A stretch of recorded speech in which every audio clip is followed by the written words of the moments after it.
Tonight, let yourself imagine that you have awakened in medieval Europe on the morning of your wedding, because this is not the wedding you have seen in modern films, and before the day is over you will discover just how little of it belongs to you. There is no romantic proposal waiting to be remembered, no carefully chosen dress designed around an idea of personal expression, and no private decision that begins with the question of whether you actually want to marry the person waiting somewhere beyond your room. Instead, there are families, property, alliances, obligations, and a decision that may have been settled long before anyone bothered to tell you. And once you understand that, the rest of the day begins to look very different. So before you follow the sound of bells toward the ceremony, imagine something even more unsettling. What would it feel like to meet the person you are supposed to spend the rest of your life with only now, perhaps for the first meaningful time, while an entire community already assumes the outcome is settled? Would there be affection between two people who had been brought together for reasons involving land and livestock? Or could the arrangement somehow become something real after the agreement had already been made for them? And what would happen if, somewhere in the middle of the ceremony, you discovered that the man standing beside you was not the person your family had described? You wake knowing only one certainty, that today you will become someone's wife, even though nobody asked you whether that was the future you wanted. There was no private proposal, no evening spent deciding together, and no conversation in which your feelings were treated as the central issue, because medieval marriage, for most people, was built around things far more practical than romance. Land needed to remain connected, animals needed to be accounted for, families needed allies, and power needed to stay within networks that had already been carefully constructed. Your own wishes could be important emotionally, but they were rarely the force that moved the machinery of the arrangement. You are not the person moving the pieces across the board. You are one of the pieces, and the board may have been prepared months or even years before this morning. Imagine two neighboring families deciding to combine their interests through one human life, not because the young people have discovered some extraordinary connection, but because joining their households solves a practical problem that affects both sides. In modern language, it can resemble a business merger, except that instead of signing papers and shaking hands, you are expected to stand beneath religious symbols and promise a future you did not design. For noble families, the logic could become even more obvious because marriage could function almost like a treaty between small kingdoms. A union might calm an old conflict, strengthen a border, secure an alliance, or reduce the chance that one family's lands would be attacked by another. Your feelings might exist, but they were not necessarily part of the calculation that mattered most. That does not mean the people arranging the marriage always believed they were being cruel.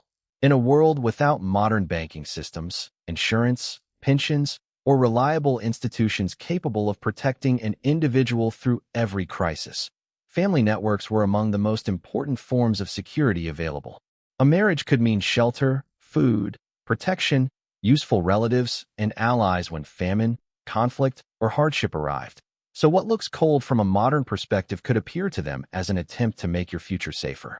There was resistance, of course, and some daughters cried, argued, or tried to escape arrangements they considered unbearable. Yet resistance did not automatically change the outcome, because the agreement often existed before the bride had even been told about it. So as you prepare for the ceremony, one of the few things you may genuinely hope for is that the man waiting for you will not be cruel, will not be impossibly difficult, and perhaps, if fortune is unusually kind, will turn out to be gentle. And here comes the strange contradiction at the heart of the entire day. The same arrangement that could be negotiated with the cold precision of a commercial agreement was surrounded by sacred language, blessings, celebration, food, music, and the belief that something holy was taking place. It was possible to treat marriage as an economic instrument and a divine institution at the same time, which means that you could be participating in something that felt like a transaction while everyone around you insisted that it was also sacred. But remember that there was never one single medieval marriage custom, because the Middle Ages stretched across different regions and centuries, and the rules could change dramatically from one place to another. Early Germanic traditions could give fathers or older male relatives enormous influence over whom a daughter married, while the growing authority of the church gradually placed greater emphasis on the consent of both people involved. On paper, that sounds like a major improvement, But in practice, consent could sometimes mean little more than not openly refusing when the question was finally put before you. And do not imagine that only women were trapped by these expectations.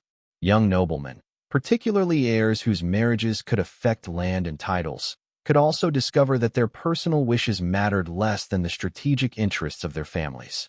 A young man might love someone else, dream of a different future, or simply dislike the person chosen for him. But if his father believed another alliance was more useful, the useful alliance was usually the one that prevailed.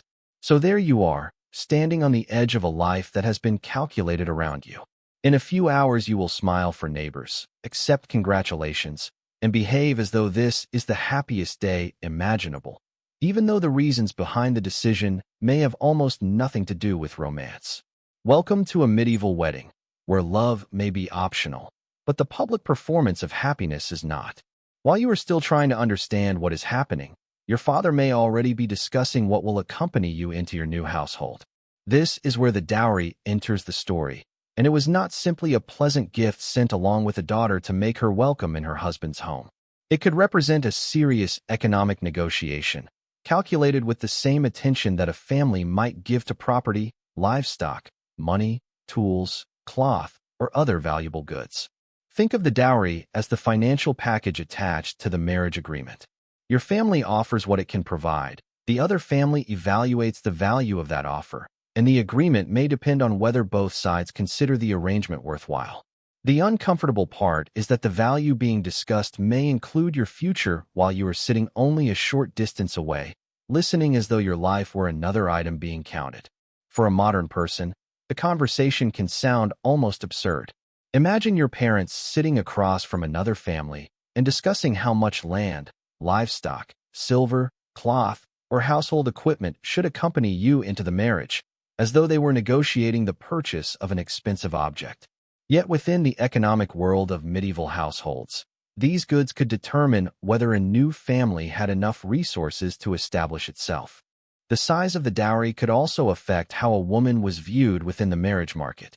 Beauty, intelligence, humor, or kindness might matter personally, but a substantial piece of land or a valuable herd could carry far more practical weight when families were deciding whether an alliance made sense. For poorer families, the inability to provide a sufficient dowry could reduce a daughter's options, leaving her more likely to marry later, marry a widower, accept a less desirable match, or remain unmarried. And the negotiations could take time. Families might argue over individual pieces of land, when livestock would be transferred, which goods belonged to the agreement, and what obligations each side accepted, sometimes relying on experienced elders or legal intermediaries to help settle the details. While all of this happens, you may be trying to understand how the most personal decision of your life has somehow become a discussion about assets. There could also be a separate provision associated with the husband's side, intended to provide the wife with some financial protection if she became a widow. That arrangement did not erase the transactional nature of the marriage, but it could give a woman resources that mattered enormously if her husband died. So even inside this cold economic system, there were mechanisms that recognized the possibility that a woman's future security needed to be protected. Among wealthy families, the sums and properties involved could become enormous, reaching into land rights, estates, political promises, and military support. Among ordinary households, the resources could be much smaller, perhaps tools, a little land, animals, or household goods. But the underlying principle remained recognizable. Marriage was not simply the joining of two hearts. It was also the joining and rearranging of resources. There is something particularly unsettling about knowing that while you are being prepared for your wedding, people nearby may be calculating your family's contribution to the arrangement. Centuries later, echoes of that older system could survive in symbolic gestures, such as a father formally giving his daughter away, even though the original social meaning was far more literal than the modern gesture suggests. And while the voices continue discussing land and livestock, you are left standing inside a system that has already assigned a value to the future you are about to enter. Then comes another possibility that is difficult to imagine from a modern perspective. The man you are about to marry may be almost a complete stranger. You might know something about his family, his land, his reputation, or his economic position, But that is very different from knowing his habits, his temperament, his private behavior, or what it is actually like to live beside him every day. Imagine being given a short description of a future husband prepared by other people, with no long conversations, no private walks, no messages exchanged late at night, and no gradual discovery of whether the two of you actually like one another. Perhaps you are told that he is strong, owns useful land, comes from a respectable family, and has a generally acceptable reputation. That could be the closest thing you receive to a modern dating profile. This does not mean every medieval bride entered the ceremony without ever seeing her future husband. Wealthy families could arrange supervised meetings in which the two young people were allowed to speak briefly under the watchful presence of relatives. But those meetings were controlled, purposeful, and very different from the private process through which modern couples usually discover compatibility. Imagine being given a single carefully supervised conversation and then being expected to imagine spending decades beside that person. Among villagers, the situation could be somewhat different because smaller communities meant that future spouses might already have seen one another at work, during festivals, or around the settlement. But recognizing someone's face is not the same as knowing their character. Even when two people had met before, the final decision could still depend far more on family interests than personal compatibility. And then comes the question you probably cannot avoid.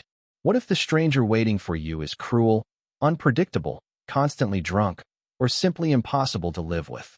Your family might have attempted to investigate his reputation through neighbors, traders, relatives, and people who had dealt with his household. But this was an informal form of background checking based on stories and reputation rather than anything resembling a modern record system. Some people undoubtedly discovered unpleasant truths only after the marriage had already become difficult to reverse. A dramatic difference in age, an unpleasant temperament, or a personality very different from the one described beforehand could leave a bride or groom horrified, yet withdrawing at the last moment could bring shame upon the family and threaten the alliance that had been negotiated. So many people simply continued, smiled, and hoped that something better might develop after the ceremony. And sometimes it did.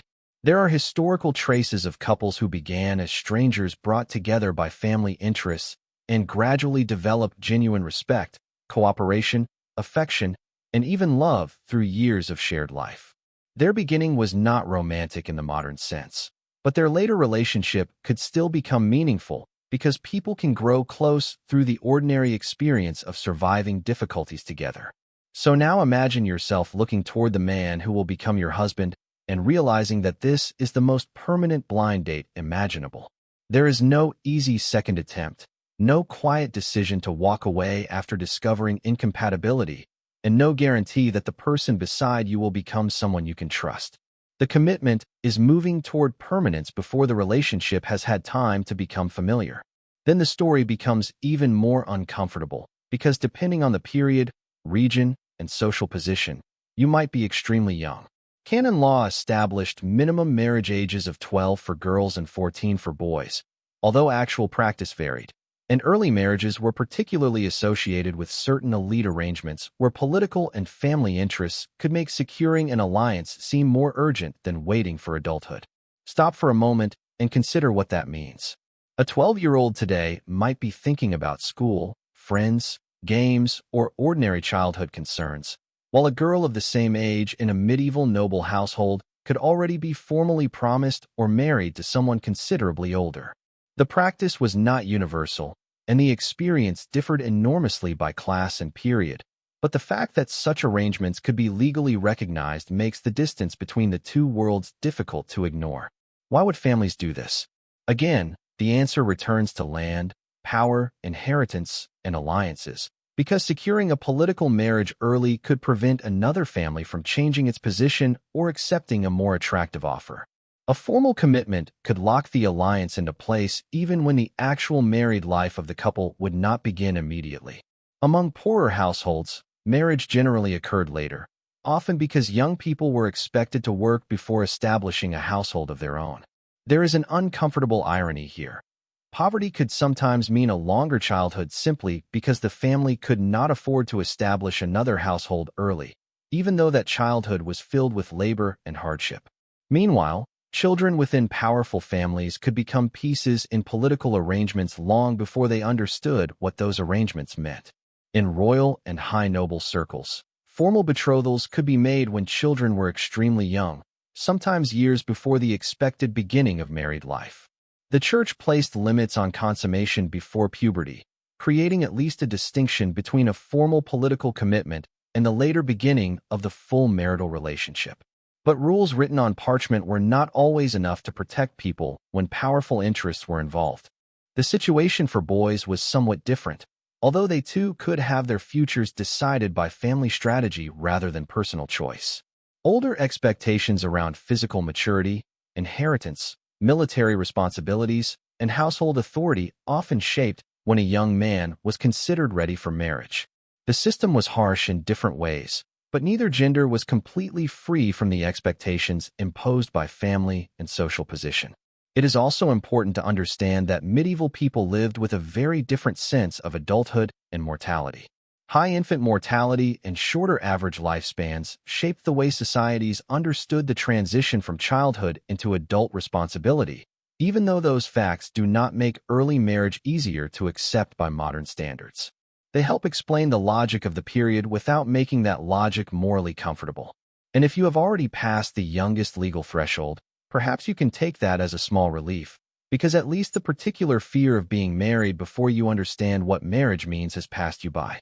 Yet the larger truth remains that the world around you expects you to accept a future that has already been organized by people with more authority than you possess. You are entering adulthood not by choosing a direction, but by stepping into a path that someone else has already cleared. There is another surprise waiting for you, because the medieval church was not always as deeply involved in marriage ceremonies as modern images suggest. During earlier centuries, marriage could remain largely a family and civil matter, established through agreements and mutual declarations rather than through the elaborate religious ceremony that later became familiar. That means the picture of every medieval wedding taking place beneath towering church arches, surrounded by candles and solemn clergy, is misleading. In many settings, two people could establish a valid union through mutual consent without the ceremony looking anything like the wedding scenes familiar from films. The simplicity of the arrangement, however, created its own enormous problems. One of those problems was the existence of clandestine marriages. A couple could exchange vows privately, perhaps without the knowledge of either family, and create a union that could later produce arguments over inheritance, legitimacy, previous marriages, or competing claims. Imagine discovering years later that someone insists your marriage was invalid because the witnesses are uncertain, the family denies knowing about it, or another person claims to have married one of you first. The church gradually responded by demanding greater public visibility. Marriage announcements, later known as bans, could be proclaimed publicly so that anyone who knew of an obstacle had an opportunity to raise it before the ceremony. That familiar question about whether anyone has a reason the marriage should not proceed carries an echo of this older concern with public knowledge.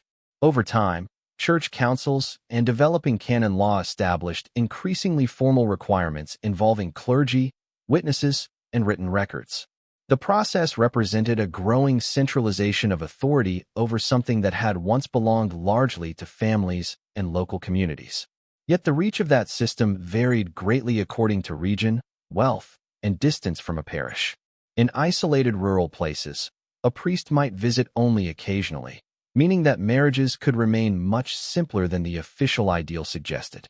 Even when a priest was required, the ceremony itself often happened at the entrance of the church rather than deep inside the building. And that detail is about to change the scene you have been imagining.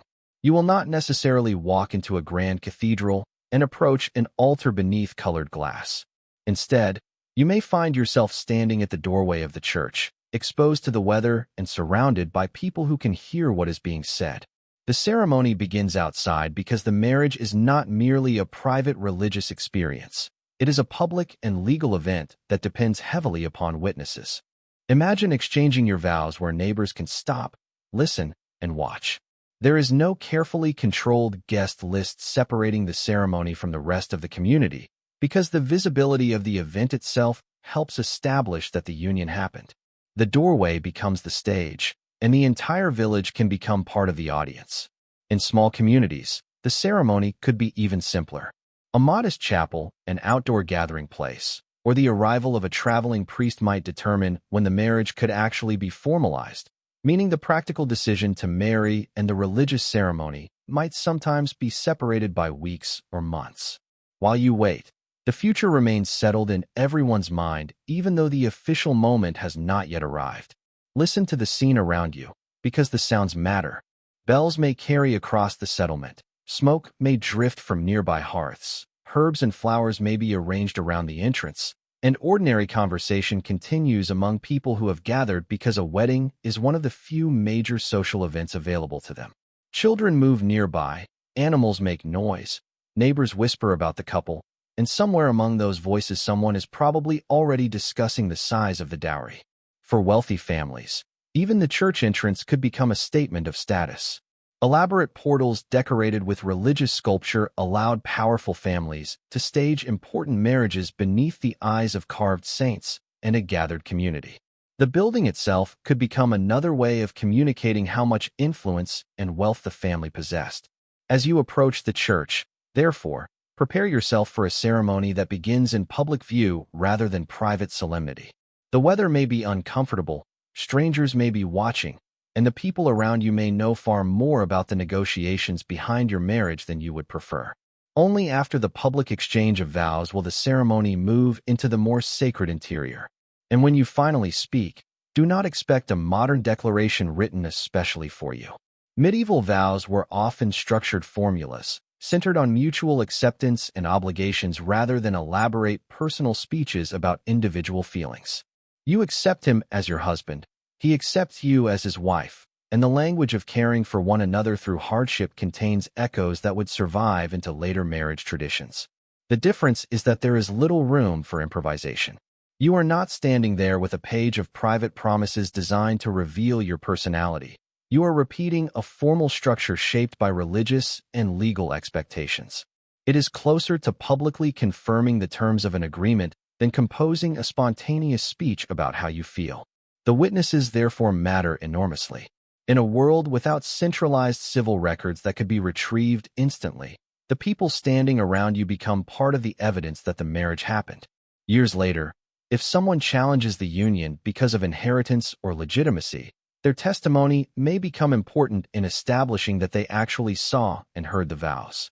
Imagine depending on your neighbor's memories decades from now to prove that you are married. Imagine knowing that the legal reality of your household may rest partly on whether someone else remembers the ceremony accurately. That is a very different relationship between community and marriage than the one most people experience today. Among wealthy families, written documents could provide another layer of protection. Scribes and notaries might record dowry arrangements, property rights, obligations, and other terms that mattered when large amounts of wealth were involved. The religious ceremony and the legal documentation therefore worked alongside each other, turning the marriage into both a sacred commitment and a carefully recorded transaction. There was also an important question about what made the union fully valid. Mutual consent publicly expressed through the vows mattered, but in medieval canon law, the physical completion of the marriage could also have legal significance, particularly when questions of inheritance, legitimacy, or political alliances were involved. That means the ceremony at the church doorway is not quite the end of the story. If you are fortunate enough to receive a ring, it will probably look very different from the modern diamond engagement ring that comes to mind when you hear the word wedding. Diamonds cut and displayed in the modern fashion were not the standard, and many ordinary people could not afford precious metals at all. A ring might be made of silver, gold for wealthier families, or a simpler material when resources were limited. Some couples used symbolic objects when even a valuable ring was beyond reach. A divided coin could serve as a tangible representation of two people holding separate halves of something that belonged together. It was a practical symbol, but the emotional idea behind it is surprisingly familiar. Two incomplete pieces representing one shared commitment. The finger itself carried its own medieval belief. A tradition held that a special vein, sometimes described as a vein of love, connected the fourth finger of the left hand directly to the heart. The anatomy was wrong, of course, but the belief was influential enough to leave a lasting mark on Western wedding customs. In some traditions, The groom touched the ring against several fingers before placing it on the final finger, connecting the gesture to the Trinity. The ritual was small, but it transformed a simple object into a sequence with religious meaning. And when the ring finally rests on your hand, it communicates more than affection because it also publicly announces your new marital status. Then comes the part everyone has been waiting for, the food. For many people in a society where everyday meals could be dominated by bread, grains, porridge, and vegetables, a wedding feast was one of the rare moments when the table could suddenly become abundant. Meat, when available, could become the central attraction because the animal being served represented a serious sacrifice of resources. Among wealthier families, an entire pig, lamb, or other valuable animal might become part of the celebration, while elite banquets could display increasingly extravagant dishes designed as much to impress as to feed. Among poorer households, simply having enough meat for everyone could be remarkable. A pig killed for the wedding represented food that might otherwise have supported the household over a much longer period. That means the feast could be financially painful even while it was joyful. Families might spend heavily because the community expected the celebration to demonstrate generosity, and a wedding was not simply an occasion for two people, but an event through which a household displayed its standing. The meal therefore became another visible expression of status. Among nobles, celebrations could stretch across several days, with successive dishes, elaborate presentations, and foods designed to surprise the guests. Wine and ale flowed generously, partly because drinking was socially expected, and partly because water quality could be unreliable in places where sanitation was poor. What seems like excessive drinking from a modern perspective could exist within a very different environment of food, water, and celebration. Even the seating arrangement told a story. Important guests sat nearer the couple and received better portions, while people of lower status and household workers were placed farther away and might receive simpler versions of the meal or food served after the most honored guests had eaten. The feast was therefore not merely abundant. It was a visible map of the social hierarchy. Bread remained central, sometimes serving as more than food because thick slices could absorb sauces and juices beneath the meat. What was left could be passed onward to poorer members of the community or to animals, reflecting the practical need to use as much of the valuable food as possible. Sweet dishes, when available, relied more heavily on fruit and honey because refined sugar was expensive, while imported spices could announce wealth with every bite. Cinnamon, cloves, ginger, and other costly ingredients were not simply flavors. They were evidence that a family could obtain things that ordinary households rarely encountered, turning the meal into another demonstration of economic power. So as you sit at the table, remember that the abundance in front of you may represent months of planning and sacrifice for a single day of celebration. And then the music begins. Medieval wedding music was not passive background sound waiting beneath conversation. It could transform the entire room, pulling people from their seats and turning a formal ceremony into something far more energetic. Flutes, stringed instruments, drums, and in some regions bagpipes could provide the soundscape of the night. There are no speakers hidden in the corners and no recorded playlist waiting to repeat the same carefully selected songs. The musicians are present in the room, responding to the crowd and adjusting their playing according to the energy of the celebration.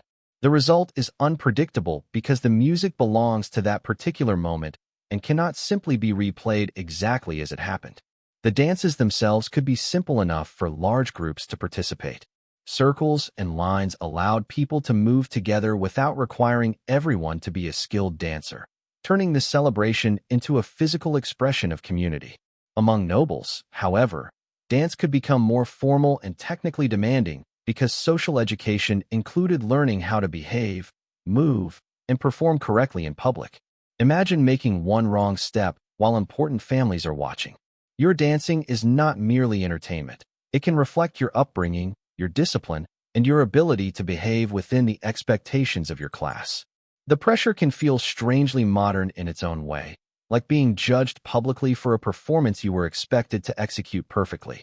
As the hours pass, alcohol continues to flow, music becomes louder, and the formal atmosphere gradually gives way to disorder. Storytellers, performers, and entertainers can keep wealthy guests occupied, while children move through the gathering, watching adults dance, and occasionally being drawn into simpler games. For many of them, such a celebration may become one of the most vivid memories of their childhood. Yet there is an unusual restriction placed upon you as the bride. While everyone around you is encouraged to enjoy the celebration, you may be expected to remain modest, controlled, and visibly restrained, because a woman who laughed too loudly or danced with too much enthusiasm could be judged as lacking the behavior expected of a respectable wife. Imagine standing at the center of your own wedding while trying not to appear too excited about it. Your friends and relatives can drink, laugh, dance, and become increasingly careless, while you must carefully balance happiness with modesty because dozens of eyes are watching how you behave. Even your facial expressions can become part of the social judgment surrounding the marriage. Your posture matters too. Your head may remain slightly lowered, your movements restrained, and your participation carefully controlled, while the men around you enjoy far greater freedom. In some traditions, you still take part in specific dances, including a formal first dance with your new husband. But even this participation exists within a framework of expectations rather than unrestricted celebration. And then the inevitable disorder appears. No carefully arranged medieval wedding can completely prevent an overly enthusiastic relative, a neighbor who was never officially invited, or someone who has simply had too much to drink from becoming part of the story. Without cameras and social media, the community itself becomes the recording device, carrying the memory of embarrassing moments from one household to another. Because weddings are major community events, the boundary between guest and spectator is often surprisingly weak. Someone who knows your father, a distant acquaintance, or simply a villager looking for an excuse to socialize may join the celebration. Most are tolerated because the wedding belongs, in some sense, to the entire community. Arguments can also emerge as the night grows longer. Old family rivalries, disagreements over land, and alcohol-fueled pride can turn a celebration into a confrontation that elders, or even the priest, must try to calm. The carefully controlled hierarchy of the wedding cannot completely suppress the unpredictable behavior of human beings. Animals add their own contribution to the disorder. Dogs may circle the tables looking for scraps. Chickens may wander through the gathering, and a pig or horse can create a sudden distraction simply by escaping or becoming agitated nearby. Children race between adults, spill drinks, interrupt conversations, and add the kind of disorder that no planner could ever fully eliminate. And naturally, there is gossip. Someone is whispering about who seems interested in whom. Someone else is speculating about why the marriage happened, and another person is quietly judging the bride, the groom, or the size of the dowry. For all the differences between a medieval village and a modern wedding, the human appetite for gossip appears remarkably resistant to the passage of time. Yet there is another tradition waiting inside this celebration, and it is far stranger. In some regions, the groom could symbolically pretend to take the bride from her family, recreating an old ritualized form of capture that had roots in earlier Germanic and Norse traditions. Everyone might understand that it is a performance, but the performance preserves the memory of a much older world in which bride capture could once have been real. The ceremony could involve the groom and his friends pretending to overcome resistance from the bride's family before leading her away. Sometimes relatives played along, creating obstacles or staging a mock pursuit, turning the whole event into a piece of community theater in which everyone already knew how the story would end. The point was not necessarily to recreate actual violence, but to preserve a ritual echo of older customs. The uncomfortable part is that the boundary between symbolic performance and genuine coercion was not always perfectly clean. Historical situations existed in which families really opposed unions, and ritualized behavior could sometimes conceal deeper struggles over power and consent. The tradition, therefore, carries an uneasy history beneath the playful surface. For most celebrations, however, the ritual could become another opportunity for laughter and spectacle. Friends of the groom might exaggerate the chase, the family might pretend to resist, and the crowd might enjoy watching the performance unfold. In some places, variations involved a symbolic guardian who had to be defeated or a staged rescue from a particular room or location. A faint echo of such traditions can survive in later wedding customs, including gestures surrounding the couple entering their new home.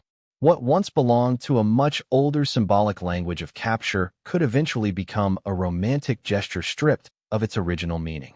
The people performing it centuries later might have no idea why the custom existed in the first place. Then the wedding moves toward its next stage, and the crowd follows you. Your journey from your family's house to your husband's home is not a quiet transition into private life. It becomes another public performance, with neighbors, torches, voices, and laughter accompanying you through the night. The marriage is being physically moved from one household to another in front of the community. Imagine the streets after dark, the celebration still carrying the energy of the feast, torches casting moving light while people shout, sing, and follow the newly married couple. Neighbors who were not part of the original guest list may join because the procession itself is a public event. There is almost no privacy in the moment when you are supposed to be leaving one life and entering another. For some communities, the procession includes blessings, songs, jokes, and stops along the way. For wealthy families, it can become a more organized display involving decorated horses, banners, and formal companions representing the two families that have now been joined. The difference between a peasant procession and a noble procession once again reflects the enormous distance created by social class. The noise has another purpose as well. A large group carrying torches provides protection in a world without streetlights or modern security, making a night journey safer from both animals and people who might take advantage of the darkness. At the same time, the procession serves as proof that the community has witnessed the transition. There is no ambiguity when dozens of people have literally walked beside you to the door of your new home. Everyone has seen where you came from, who accompanied you, and where you are now going. Your movement from one household to another becomes a physical declaration of your new status. Eventually, the crowd begins to disappear. Voices fade along the dark road. Torches become smaller in the distance, and the celebration that has surrounded you all day finally begins to loosen its grip. You are left standing before a door that now represents your new home, your new family, and a life that did not exist for you when you woke that morning. And now comes the part that is perhaps hardest to imagine. In some medieval traditions, particularly among elites, the completion of the marriage could have legal significance, meaning that the physical consummation of the union was connected to questions of whether the marriage was fully valid. This was not merely a private matter between two people when inheritance, titles, and political agreements depended upon the marriage. Think about the pressure of that. You may already be nervous about entering an intimate situation with a man you barely know, and now that private moment carries the additional weight of legal and family expectations. In politically important marriages, representatives of the families could be intensely interested in confirmation that the union had been completed. Some traditions connected to this concern survived symbolically for much longer, including customs involving the presentation of bedding after the wedding night. The idea is deeply uncomfortable from a modern perspective because privacy and public validation were treated very differently in a society where marriage could affect the fortunes of entire families. Among ordinary households, formal proof of consummation was generally less institutionalized because the legal and political stakes were smaller. Even there, however, neighbors and relatives could treat the beginning of married life as something that was expected to happen promptly, and jokes or comments could make it clear that the community was paying attention. In particularly important noble marriages, traditions involving the wedding bed could become even more invasive. Representatives or relatives might accompany the couple to the chamber, participate in a formal bedding ceremony, offer blessings, and then withdraw. The ceremony was designed to connect the private beginning of married life with the public confirmation that the marriage had truly begun. Imagine being brought into a room with your new husband while relatives and trusted companions are still present. The couple could be placed on the bed while prayers or blessings were spoken, followed by jokes before the witnesses finally left. A moment that modern society treats as intensely private could therefore begin with an audience. In some especially politically sensitive circumstances, the pressure for confirmation could go further. The idea was not that every medieval couple experienced direct observation, because that would be an exaggeration, but that certain traditions placed an extraordinary burden on privacy when succession, diplomacy, or inheritance depended upon certainty about the marriage. The more important the alliance, the greater the temptation to eliminate every possible doubt. Fortunately, the most extreme forms were not universal. For many couples, once the formal bedding ceremony ended, the other people withdrew and the newlyweds were finally left alone, with only the expectation that the marriage would be completed. Even then, however, the knowledge that everyone had been thinking about what happened next could create enormous psychological pressure. For a young bride especially, this could be overwhelming. You may be entering physical intimacy with a stranger while still trying to understand what has happened to your entire life. And yet the surrounding culture treats the moment as part of the legal completion of an arrangement made by other people. The distance between personal comfort and public obligation could hardly be clearer. Among peasant households, privacy was already limited for practical reasons. Families often lived in small spaces shared by several generations, and animals might be nearby, meaning that the idea of complete personal privacy was difficult even outside marriage ceremonies. The extreme public rituals of noble households were less common, but the modern concept of a completely private domestic world was still far away. And yet, within all of this, something human could still happen. Once the witnesses were gone and the public performance ended, a husband and wife could begin the slow process of discovering one another without an audience. The relationship that had started as a family arrangement could gradually become something more personal. Then morning arrives. The wedding day is over, but your transformation is not, because the morning after the ceremony is the first day in which the new social identity created by the marriage becomes an ordinary part of your life.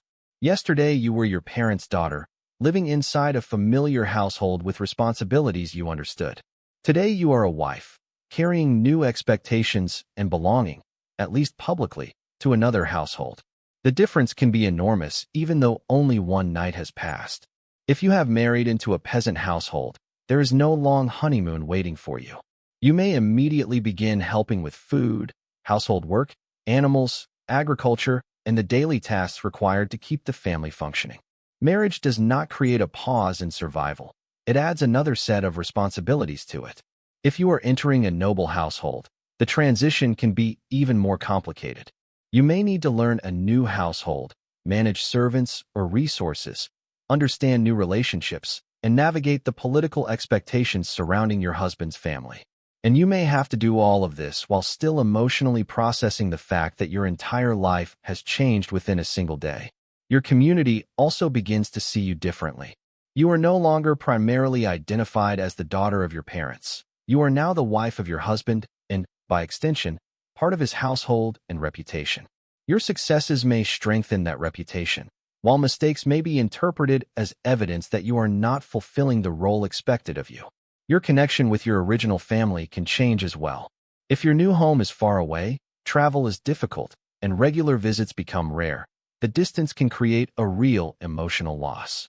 You are expected to build a new network inside your husband's household while leaving behind the people and routines that had defined your life until yesterday. Even small things must now be learned.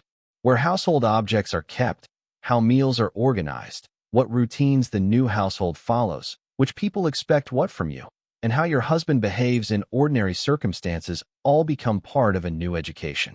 You have entered a world where familiarity must be built from scratch. And there is another process beginning beneath all of those practical responsibilities.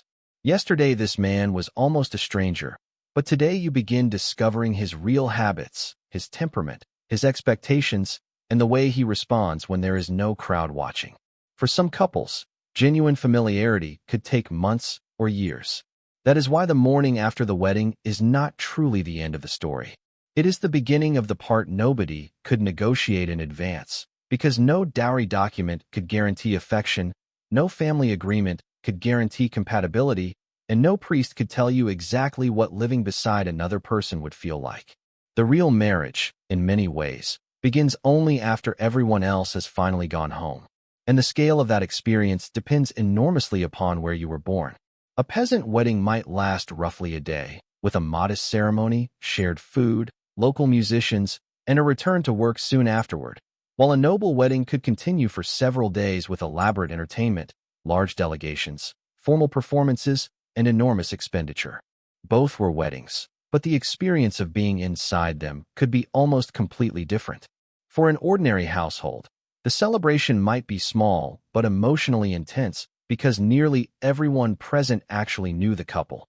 The food could be simple, the music could come from talented neighbors, and the entire community might genuinely share in the event. Wealth did not automatically determine how meaningful the celebration felt. For noble families, the wedding could become an international political event. Guests might travel enormous distances, ceremonies could be carefully staged, and every visible detail could communicate a message to allies and rivals. The wedding was not simply a family celebration. It was a public announcement about power. The expectations after the ceremony also differed.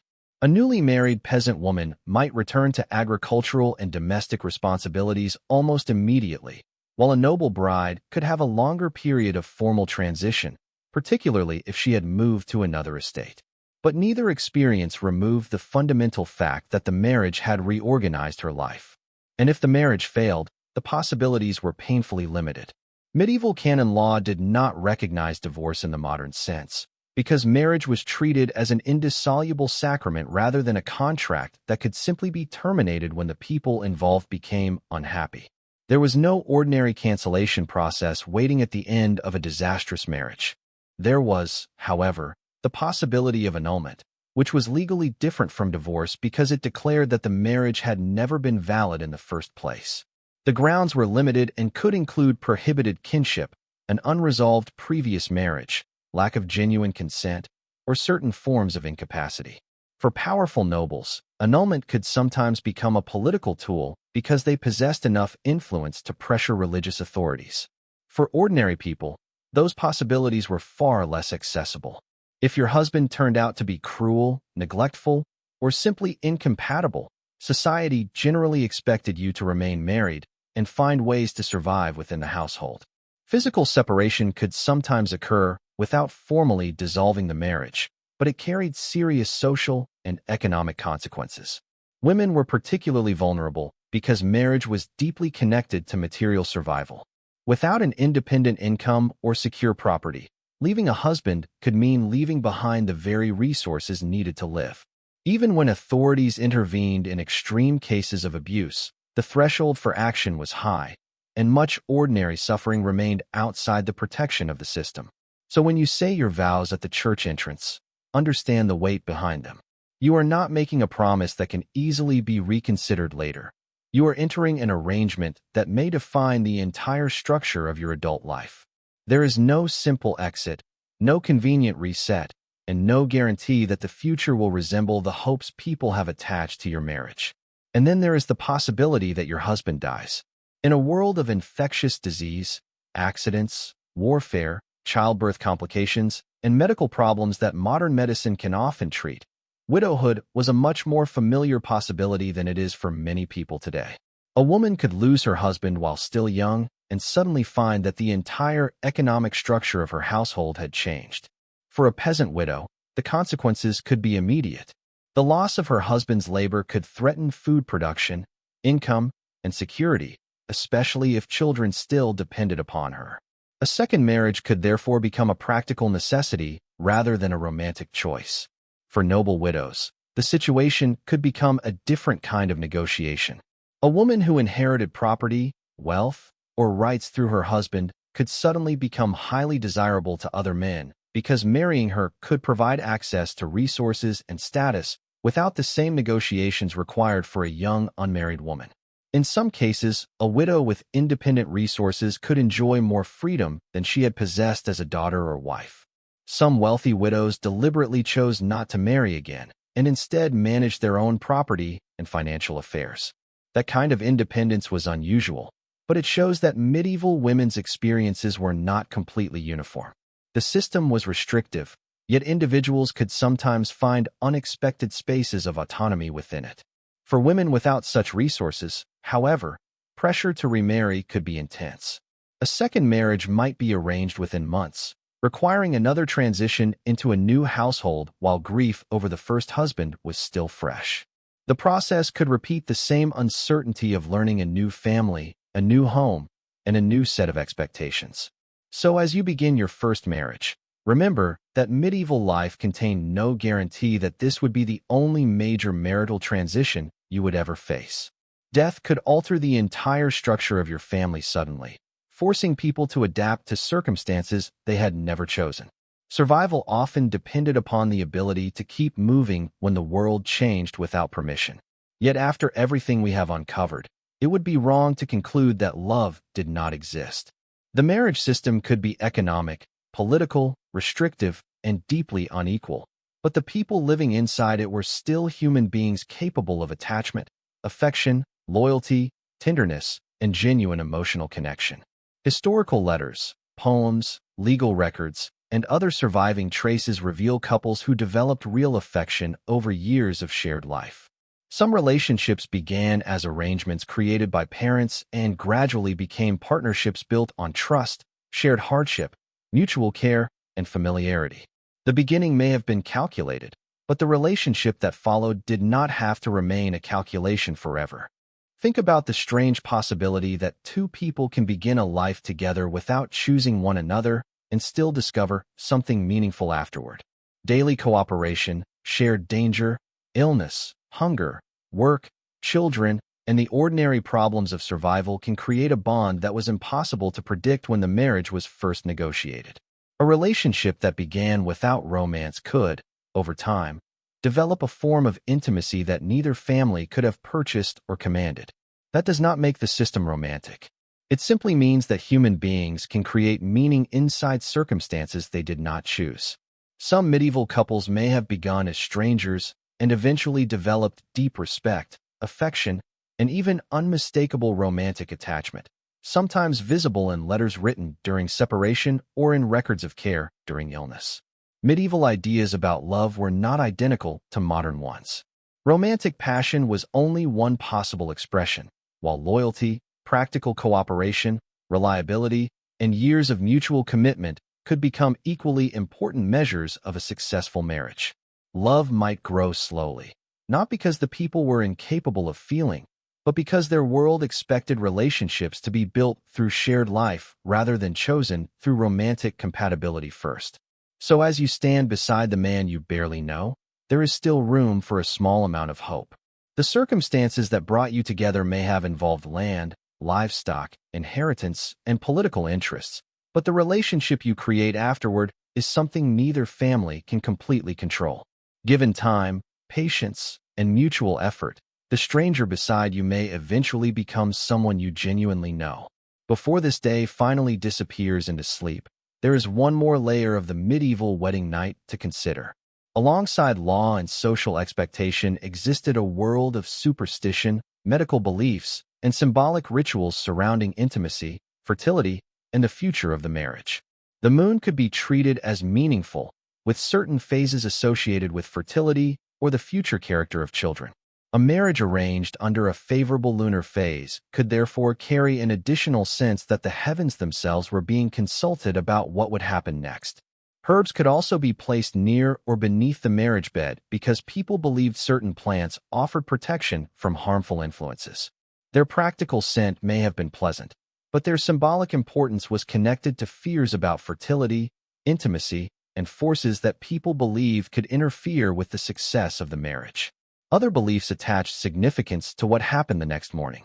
The first person or animal encountered could be interpreted as an omen, while apparently insignificant details about who entered the room first, which side of the bed someone occupied, or which foot touched the floor could be treated as signs of future fortune or misfortune. Fertility beliefs were especially powerful because producing children was not merely a private hope.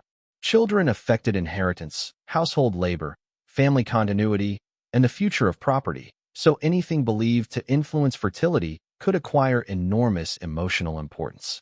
Fruits, nuts, numbers, objects, and rituals could therefore become part of the symbolic world surrounding the wedding night. None of these beliefs could guarantee what would happen. But beliefs do not need to be scientifically accurate to influence how people feel, and rituals can provide comfort precisely because they give people the impression that an uncertain future can be influenced. When everything else about your marriage has been decided by forces outside your control, even a small ritual may feel like one thing you can participate in. And now the day is finally catching up with you. You have traveled from the moment you woke without choosing the marriage, through negotiations over your dowry, through the first uncertain sight of your husband, through the preparation of your body and clothing, through the public ceremony, the vows, the ring, the feast, the music, the dancing, the chaos, and the procession that carried you away from your family's home. You have watched a private decision become a public event. You have seen your value discussed in terms of land and livestock, watched your social position communicated through fabric and jewelry, and stood before witnesses who were expected to remember what happened. You have entered a household whose people were strangers only hours ago and begun a life whose direction cannot yet be known. You have also encountered the uncomfortable reality that the boundary between public and private could be almost non-existent. Your wedding bed could be surrounded by expectations, your behavior at the feast could be watched carefully, and even your movement from one house to another could become a spectacle witnessed by an entire community. The marriage was never entirely yours because it belonged, socially and economically, to the families and networks surrounding you. And yet, beneath all that structure, there was still a person. You were still capable of fear, relief, laughter, sadness, curiosity, hope, and affection, even when the system around you treated those feelings as secondary. That is perhaps the most important thing to remember as the story reaches its quietest point. Because after the negotiations ended, after the guests stopped talking, after the torches disappeared down the road, and after the formal expectations had finally been satisfied, there remained two human beings who still had to learn how to live together. No document could guarantee kindness, no priest could manufacture trust, and no dowry could purchase genuine companionship. Those things, when they appeared, had to be built slowly. So the morning that follows the wedding is strangely ordinary. The household wakes, work resumes, food must be prepared, responsibilities return, and the extraordinary event that occupied everyone's attention yesterday begins to become part of the past. For you, however, it is the first morning of a life that may continue for decades. You may still feel uncertain about the man beside you. You may not know whether he will become a friend, a burden, a protector, a disappointment, or something more complicated than any of those words. You cannot know yet, because the marriage that was decided yesterday has now become the relationship you must actually live. And perhaps that is where the most human part of this entire story begins. Medieval marriage could be arranged by families, measured through property, witnessed by communities, blessed by the church, and surrounded by rituals. But none of those things could determine exactly what two people would become to each other after the celebration ended. That part belonged to time. Think about how extraordinary that is. You began this day as someone whose future was decided without your permission, and yet by the end of it you have entered a relationship whose emotional reality cannot be completely controlled by anyone else. Even within a system designed around duty and obligation, people could still find friendship, cooperation, affection, and sometimes love. The wedding itself may have been a transaction, but life after the wedding was never entirely predictable. People adapted, changed, disappointed one another, surprised one another, endured hardship, raised children, lost loved ones, and sometimes discovered that the stranger chosen for them had become the person they trusted most. That possibility does not erase the harshness of the system, but it reminds us that human beings have always found ways to create personal meaning inside structures they did not choose. And now, finally, the weight of the day can begin to loosen. You have survived the negotiations, the ceremony, the crowd, the expectations, the noise, and the uncertainty, and the road ahead remains unknown, just as it was when you opened your eyes that morning. But you have already crossed the most difficult threshold, the moment when everything familiar ended and everything unfamiliar began. Millions of people across centuries faced some version of that uncertainty. They did not all experience happiness, and they did not all find good marriages, but many still discovered their own forms of stability, purpose, companionship, and resilience within circumstances they had never chosen. Their lives were different from yours, but the feeling of standing before an unknown future is something human beings have never stopped experiencing. So let your shoulders fall now. Let your breathing become slower, deeper, and quieter, as though the noise of the village is finally fading beyond the walls. The feast is finished, the musicians have stopped, The neighbors have gone home, and the torches that followed you through the darkness are no longer burning outside. There is no dowry to negotiate tonight. There are no witnesses waiting beyond the door, no crowd following you through the streets, and no family members calculating what tomorrow's alliance might bring. There is only the quiet room, the unfamiliar bed, the darkness, and the knowledge that one extraordinary day has finally ended. And perhaps that is enough. You have walked through a world where marriage could decide the fate of families, where young people could be placed inside alliances they did not create, where private moments could become matters of public concern, and where survival often mattered more than romance. Yet even there, people laughed, danced, held hands, built partnerships, cared for one another, and sometimes learned to love.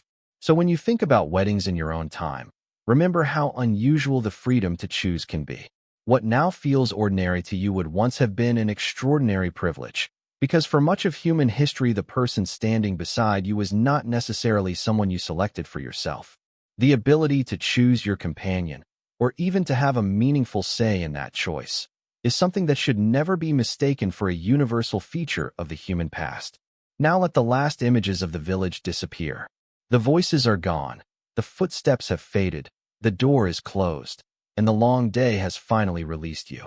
You no longer need to understand what tomorrow will bring. Tomorrow will come when it comes. For tonight, you can simply rest. But before sleep completely takes you, imagine that the silence does not last. Somewhere beyond the walls, a dog barks once and then stops. A wooden door closes in the distance, and the faint movement of someone preparing for the next morning reminds you that medieval life never truly becomes still. Even on the night when your entire identity has changed, the world outside continues moving as though nothing extraordinary has happened. You lie awake for a while, listening to sounds that would have been ordinary to everyone around you. There is no distant traffic, no mechanical hum, no electric light leaking beneath a doorway, only the small noises of a household settling into darkness.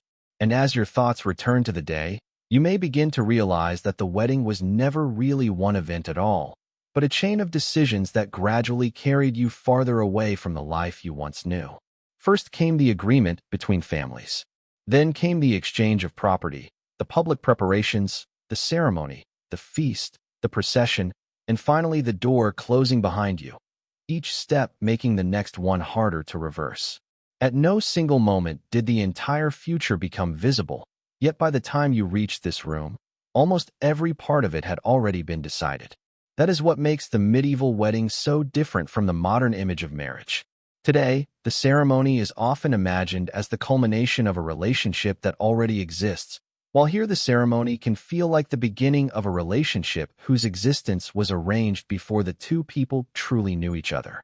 The wedding does not confirm a private love story that has already unfolded. It creates a new social reality that the couple must now learn to inhabit. And perhaps you are beginning to understand why the community mattered so much. When your marriage affects property, inheritance, family alliances, and household responsibilities, keeping the event private would create uncertainty that society could not easily tolerate. The more people who know what happened, the harder it becomes for someone to deny that the marriage took place. This is why the witnesses, the public vows, the church entrance, the procession, and even the gossip all belong to the same larger system.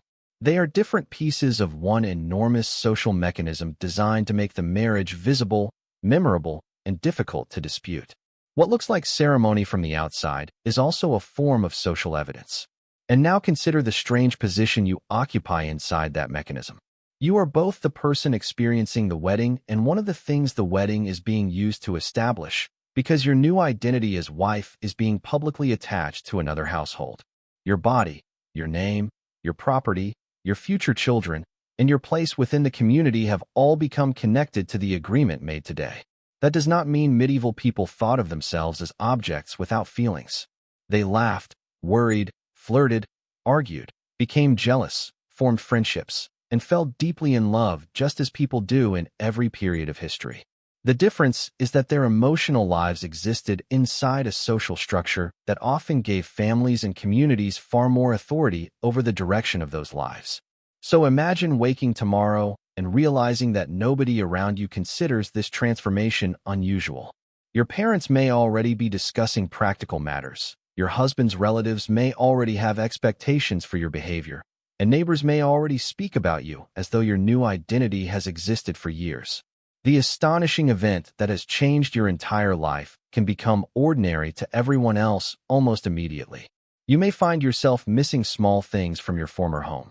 Perhaps it is the sound of a particular door opening, the way your mother's voice carried across the room, the location of your sleeping place, or simply the knowledge of where everything was without having to think about it. None of these things appears in a marriage agreement, yet losing them can be one of the most immediate emotional consequences of leaving your family. If your new household is nearby, you may eventually visit often enough for the distance to feel manageable. If it is far away, every visit becomes an undertaking, dependent on roads, weather, money, safety, and the willingness of your new household to let you travel. The simple freedom to see your family whenever you want is not something you can assume. And perhaps your new husband notices that you are uncomfortable. Maybe he is awkward himself, equally uncertain about what is expected of him. And perhaps the two of you discover that neither knows how to begin this strange new life. Would it be possible for two people placed into the same arrangement to slowly become allies simply because they are the only two people in the household who are experiencing the same uncertainty? That possibility is important because medieval marriage was not only about control. It was also about cooperation, and a household that survived depended upon people learning how to rely upon one another. A husband and wife who discovered mutual respect could create a partnership that was stronger than the arrangement that had originally brought them together. The work of that partnership could be exhausting. Food had to be prepared, animals had to be cared for, crops had to be managed, clothing had to be repaired, children had to be raised, tools had to be maintained, and every season brought new demands. There was no sharp boundary between married life and survival, because marriage itself was part of the system that kept the household alive. For a woman entering a peasant household, this could mean learning routines that were completely unfamiliar. The skills expected of her might already be assumed, even if nobody had carefully taught her every detail, because households often depended upon knowledge passed from older women to younger women through observation and repetition. Your new home, therefore, becomes a second education, except that failing to learn can have immediate consequences. For a noblewoman, the tasks might look different, but the pressure could be just as real. Managing servants, overseeing stores, understanding household accounts, participating in hospitality, and producing heirs could become central responsibilities, especially when the marriage connected powerful families. Wealth could remove some forms of physical labor while creating an entirely different burden of social expectation. And children remain at the center of the system. A successful marriage was often expected to produce heirs, not simply because parents wanted children, but because inheritance, property, family continuity, and social status could depend upon them. The pressure to become pregnant could therefore begin almost immediately, especially for noble couples whose marriage had been arranged for political reasons. For a young bride, this could create another layer of fear. Your body was no longer treated only as your own private concern because pregnancy had consequences for two families and potentially for estates, titles, and alliances. The expectation could be discussed openly by relatives who considered it a practical matter, even though modern ears would hear the same conversation as deeply personal. And if pregnancy did not happen, suspicion could begin. People might blame the wife, the husband, fate, divine punishment, or some imagined physical cause, because medieval medicine had limited explanations for infertility and often relied upon ideas that now seem strange. The pressure could become especially intense when inheritance depended upon the production of a child. If a child did arrive, however, the entire household could change again. Pregnancy and childbirth were dangerous, infancy was uncertain, and the arrival of a healthy child could therefore bring enormous relief as well as celebration. The future of the family had suddenly acquired a new person who might eventually inherit the work, property, or obligations that had shaped the marriage from the beginning. This is where the original logic of the wedding becomes visible again. The marriage was never simply about two individuals because the people around them were thinking about what would happen after the ceremony. Land had to pass somewhere, names had to continue, debts had to be managed, households needed workers, and families wanted their position to survive into another generation. So when you look back at the negotiations over your dowry, they begin to make a different kind of sense. The objects discussed before the wedding were not random decorations attached to a romantic celebration. They were resources intended to help construct the household that would now become your daily reality. The wedding feast may have lasted a few hours, but the economic decisions behind it could shape the rest of your life. And that is perhaps the most important distinction between the celebration and the marriage itself. The celebration is loud, visible, expensive, and temporary, while the marriage is quiet, repetitive, demanding, and potentially lifelong. Once the musicians leave and the guests disappear, the real test begins. What happens when there is no audience to impress? What happens when the two people who were expected to become a successful household discover that they disagree about money, work, family, children, or the simple question of how life should be lived? The wedding ceremony cannot answer those questions because those questions belong to the years that come afterward. This is also where medieval ideas about duty become difficult to separate from affection. A husband could feel genuine love for his wife and still expect her to fulfill duties that had nothing to do with romance, while a wife could care deeply for her husband and still resent the demands placed upon her. Love and obligation were not opposites. They could exist inside the same relationship. The same complexity appears in the way couples addressed one another. Affection could be expressed through letters, gifts, practical assistance, protection, and loyalty rather than through the dramatic declarations modern audiences often associate with romance. A person who quietly remained beside a sick spouse might be expressing something profound even if no surviving record preserves the words they used. Most of those moments disappeared from history. We remember kings, treaties, battles, laws, famous marriages, and wealthy families because those people left records that survived, while the ordinary tenderness between two villagers could vanish without leaving a trace. Yet the absence of evidence does not mean those emotions were absent. Imagine the countless medieval couples whose names we will never know. They argued over ordinary problems, shared meals, worried about children, worked through illness, waited for relatives to return from journeys, and sometimes laughed together over things that seemed insignificant even at the time. Their lives rarely entered chronicles, but they were still lives filled with experiences that mattered deeply to the people living them. Perhaps that is why the wedding itself should not be remembered only as a system of control. It was also a doorway through which ordinary people entered relationships that could become meaningful in ways no contract could predict. The structure might have been rigid, but the human beings inside it were never completely predictable. Even the most carefully negotiated noble marriage could produce unexpected affection.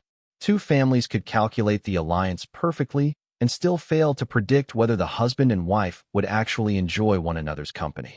Conversely, a marriage that looked politically disastrous could sometimes become personally successful because the couple learned to trust one another. The same unpredictability applied to failure. A marriage could look perfect from outside and become miserable behind closed doors, while another that began with almost no personal choice could eventually become a stable partnership. The community could observe the ceremony, but it could never completely observe the emotional reality of the household. And that brings you back to the room where the story began to quiet down. The bed, the doorway, the household beyond the walls, and the unfamiliar presence of your husband all represent a future that no ceremony can completely explain. The public part of the marriage is finished, but the private part has only just begun. If you could see decades ahead, perhaps you would discover that this night was only the first page. There might be children, illnesses, harvests, arguments, celebrations, deaths, journeys, financial crises, periods of tenderness, and moments when the person beside you becomes more familiar than the family you left behind. Or perhaps the marriage would remain difficult from beginning to end, proving again that no historical system could guarantee what two human beings would become. You cannot know which future belongs to you. And perhaps that uncertainty is the one part of the story that has not changed at all. Modern weddings can be surrounded by cameras, music, carefully chosen clothing, speeches, flowers, and elaborate plans. But underneath all those details remains the same human uncertainty about what happens after the celebration ends. Two people still stand at the threshold of a future they cannot completely control, wondering whether the person beside them will become their greatest source of comfort or their greatest source of pain. The medieval difference is that the choice itself was often made under circumstances that would feel almost impossible to accept today. Families could have far more authority, communities could have far more visibility, and economic survival could be tied directly to the marriage. Yet once the agreement was complete, medieval husbands and wives still faced the same fundamental challenge: learning how to live with another human being. That is why the most revealing moment of the medieval wedding may not be the ceremony. It may be the moment after the crowd disappears, when the music stops, when the formal clothing is removed, and when the two people who were presented to everyone else as a married couple must discover what that actually means for themselves. There is no priest there to speak for you now. There are no relatives negotiating the dowry, no neighbors waiting to witness the vows, and no musicians telling you when the celebration should begin or end. There is simply the silence that follows a day in which almost every important decision seemed to belong to someone else. And perhaps, in that silence, you finally have one small thing that the ceremony could not give you. You have time. Time to look at the stranger beside you. Time to wonder who he really is. Time to discover whether the person chosen by your family can become someone chosen by your own heart. The answer will not arrive tonight. It will be hidden inside hundreds of ordinary mornings, difficult conversations, shared meals, illnesses, celebrations, disappointments, and small acts of kindness that no wedding ceremony can predict. That is where the real story of the marriage will be written. Outside, the village has become almost completely quiet. Somewhere in the darkness an animal shifts, a roof creaks beneath the cold, and the first faint signs of another morning are still many hours away. You can finally stop thinking about the crowd. You can stop wondering whether the witnesses remember the vows, whether the neighbors approved of the feast, whether the dowry was large enough, or whether anyone noticed how nervous you were. The wedding has ended. The marriage has begun. And for the first time today, nobody is telling you what happens next.